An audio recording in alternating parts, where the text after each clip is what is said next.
बिस्मिल्लाहिर्रहमानिर्रहीम। शुरू अल्लाह के नाम से जो बड़ा मेहरबान निहायत रहम वाला है। अस्सलाम वालेकुम गाइस। तो आज हम रिसर्च मैथडोलॉजी के बारे में डिस्कस करेंगे। तो सबसे पहले हम इंट्रोडक्शन टू रिसर्च मैथडोलॉजी क्या आती है उसके बारे में डिस्कस करते हैं। ये आपको जितनी भी ये introduction significance of research motivation of studying research method इनको वन बाय वन इसी तरह जैसे हमारी आउटलाइन में वन बाय वन हम डिस्कस करेंगे फर्स्ट वीक में। तो ये हमारे पास इस ट्यूटोरियल में हम सिर्फ और सिर्फ इंट्रोडक्शन टू रिसर्च मैथडोलॉजी के बारे में डिस्कस करेंगे। तो सबसे पहले रिसर्च मैथडोलॉजी यानी कि रिसर्च मैथडोलॉजी क्या है, इसका कौन कौन से वर्ड्स हैं, हमें कौन कौन सी प्रॉब्लम्स आती हैं, उनका कैसे हमें उसका सलूशन कर सकते हैं, हमें कोई भी न्यू अब रिसर्च मैथडोलॉजी का हम यूज़ क्यों करते हैं, इसका मकसद क्या है, इसका इंट्रोडक्शन इसके बारे में जानेंगे। यानी कि हमें कोई भी प्रॉब्लम आती है, हमें कोई भी आइडियाज़ हमारे पास होता है, उस प्रॉब्लम को सॉल्व करने के लिए यानी जो आइडिया हमारे जहन में आया क्या वो ठीक है या नहीं है, उसके लिए हम रिसर्च मैथडोलॉजी का जो मेथड को फॉलो करते हैं। अब ये मेथड हमारे पास मुख्तलिफ तरह के हो सकते हैं, हम कोई भी मेथड्स को फॉलो कर सकते हैं। तो अब रिसर्च और मैथडोलॉजी का मकसद क्या है, इसका मीनिंग क्या है, क्योंकि इंट्रोडक्शन है तो सबसे पहले तो आपको पता होना चाहिए रिसर्च और मैथडोलॉजी क्या है। तो सबसे पहले रिसर्च अगर हम जो कंडक्ट करते हैं किसी भी रिसर्च को तो उसको कहते हैं रिसर्च मैथडोलॉजी। तो उसके लिए अब रिसर्च और मैथडोलॉजी हमारे पास दो वर्ड से मिलकर बना है और ये research is composed of two syllables re and search. तो सबसे पहले तो सिलेबल्स क्या होती है। सिलेबल्स हमारे पास इंग्लिश की टर्म है कि कोई जो इंग्लिश का कोई वर्ड है उसको हमने कितने पार्ट्स में डिवाइड किया है। जैसे कि आप कह सकते हैं कार को आप एक बार हमारे जो लिप्स हैं वो कितनी बार, इसी तरह हमारे पास ऐसा बुक के लिए आप कितनी बार आपने अपने लिप्स को ओपन किया, सिर्फ एक बार बुक। उसके बाद स्कूल के लिए भी एक। तो इसके मुख्तलिफ टाइप्स हैं सिलेबस की, तो इसको कहते हैं वन सिलेबस। आप अगर आप बोलते हैं लैप और टॉप दो वर्ड्स हैं। इसी तरह वर्क और किंग, ये दो दफ़ा आपके लिप्स जो है ओपन हुए, आप इसको खुद बोलकर भी देख सकते हैं। इसी तरह ब्यूटीफुल 3 दफ़ा आपने अपने लिप्स को ओपन किया बोलने के लिए। लाइब्रेरी, लाई और बी और रेरी, तो ये 3 बार आपके लिप्स जो ओपन हुए एक ही वर्ड को अदा करने के लिए। तो इस चीज़ को कहते हैं सिलेबल्स। इसीलिए जो रिसर्च है वो इन दो वर्ड से मिलकर बना है, एक री और एक सर्च। अब एक इसमें मतलब री जो है सर्च से पहले आ रहा है, इसको प्रीफिक्स कहते हैं। यानी कि जो चीज़ किसी वर्ड में पहले है उसको प्रीफिक्स कहते हैं और जो बाद में उसको पोस्ट फिक्स कहते हैं।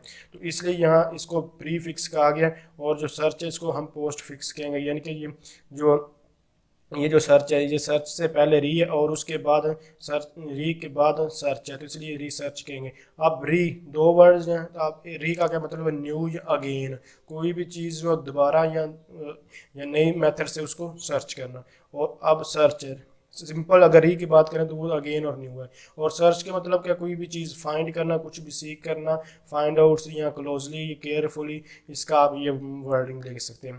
तो जैसे कि मैं आपको बताया ये आपके पास सर्च फॉर नॉलेज हो सकता है। यानी कि आप जो रिसर्च मैथडोलॉजी के मेथड यूज़ करें, सर्च मैथडोलॉजी को यूज़ करते हैं वो सर्च फॉर नॉलेज होता है, या फिर सिस्टमेटिक एफर्ट्स हो सकते हैं। सिस्टमेटिक एफर्ट मतलब कि स्टेप बाय स्टेप आप किसी भी चीज़ को परफॉर्म करते हैं। एकेडमिक एक्टिविटी आप हो सकती है। एकेडमिक एक्टिविटी मतलब कि आप स्कूल के लिए सर्च कर सकते हैं, आप कॉलेज के लिए सर्च करें या यूनिवर्सिटी लेवल पे तो आप सर्च करते हैं। एमफिल पीएचडी में आपका ज़्यादा काम सर्चिंग की होता है। तो इसलिए ये सर्चिंग वगैरह यानी कि न्यू से न्यू आप चीज़ जो प्रॉब्लम्स को आपको आ रही है उसको सोल्यूशन के लिए, या फिर आप कोई पास कोई आइडिया तो उसको आपका आइडिया जो है आपके माइंड में है कि वो ठीक है या नहीं है। जैसे कि एक बल्ब है, आप एक बल्ब क्या हुआ, जब आइडिया आया था बल्ब का उसके बाद उसके कुछ methods follow step by step ऐसे स्टेप्स परफॉर्म किए जिनसे वो प्रूव हुआ था कि हाँ वाकई बल्ब जो है हमें रोशनी देगा और दुनिया को रोशन करेगा। तो इसलिए ये स्टेप बाय स्टेप होता है। उसके बाद फाइंडिंग सोल्यूशन टू प्रॉब्लम, यानी कि जैसे मैं आपको बता चुका हूँ कि ये प्रॉब्लम, ये कुछ आपको पॉइंट बता रहा हूँ कि आपको क्या क्यों आप इसकी ज़रूरत पड़ती है जो रिसर्च मेथडोलॉजी है रिसर्च की। उसके बाद कलेक्शन ऑफ डाटा, जैसे आपने किसी भी चीज़ के बारे में जब सर्च करनी होती है तो आप उसके लिए कलेक्शन ऑफ डाटा यानी कि आप डाटा को सर्च करते हैं और वो जो आपने डाटा सर्च किया उसको एनालाइज ऑफ डाटा यानी कि उस डाटा के बारे में आप जानते हैं और उसके बाद आप कोई इसी एक रिजल्ट पर पहुंचते हैं। तो सिंपल, अब यहाँ मेरा आपको डेप्थ में जाने का मकसद नहीं, हम सिर्फ इंट्रोडक्शन देख रहे हैं, तो इसलिए जो आपको ये पॉइंट मैंने लिखे हैं आप सिर्फ इन्हीं पर फोकस कीजिएगा।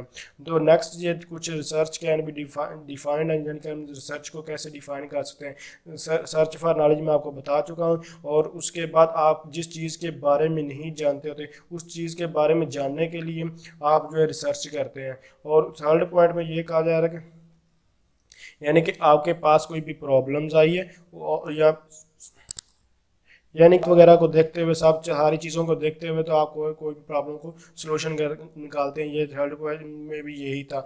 और उसके बाद आप जो है प्रोसीजर यानी स्टेप बाय स्टेप आपको बता चुके सिस्टमेटिक एफर्ट, इस पॉइंट को आप कह सकते हैं कि यानी कि आप इन्वेस्टिगेशन करते हैं और जब जो भी आपके पास कोई रिसर्च इस बारे में आपने करनी होती है और साइंटिफिक मेथड्स वगैरह आपको फॉलो करते हैं। साइंटिफिक मेथड्स, प्रोसीजर्स, तरीकाकार क्या है ये हम आगे देखेंगे, सिर्फ यहाँ इंट्रोडक्शन आपको देखना होगा। और जो आप and again to find out the truth, यानी कि आप जो सच्चाई है किसी भी चीज़ के बारे में प्रूव करने के लिए यहाँ जो है रिसर्च मेथडोलॉजी का यूज़ करते हैं। जैसे कि आप कहते हैं कि 2 + 2 = 6 है, तो आप कोई मानेगा नहीं, उसको बनाने के लिए क्या करना पड़ेगा कि आपको उसको प्रूव करके देना पड़ेगा। हाँ वाकई 2 + 2 = 6 है, क्योंकि ये हो सकता है और 2 + 2 = 5 भी हो सकता है, लेकिन आम इंसान हम समझते हैं कि 2 + 2 = 4 है। इसलिए आप उसको बताने के लिए वाकई ऐसा है उसके लिए रिसर्च मेथडोलॉजी आपको करना पड़ेगी। तो नेक्स्ट ट्यूटोरियल में हम मज़ीद इसको आगे मूव ऑन करेंगे। Thanks for watching. अल्लाह।